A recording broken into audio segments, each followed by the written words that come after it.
पाठीमागच्या दशात काय ते पुढे करवायचं असतं तर ह्या आम्हाला पण कंटाळा आला. मोबाईलची थोडं संजय पाटील मी इयत्ता 9वी शाळेचे नाव महाराजा सयाजीराव विद्यालय सातारा. माझं नाव काव्यांजली संजय आहे. मी इयत्ता 9वी मध्ये शिकत आहे. माझ्या पण शाळेचे नाव महाराजा सयाजीराव विद्यालय.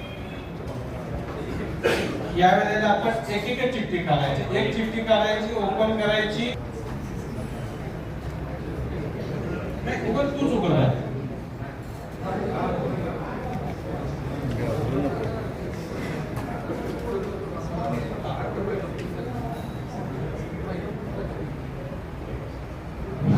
मतदारसंघाचं नाव आहे 25 वाठार स्टेशन. आवाज येतो ना? 25 वाठार स्टेशन.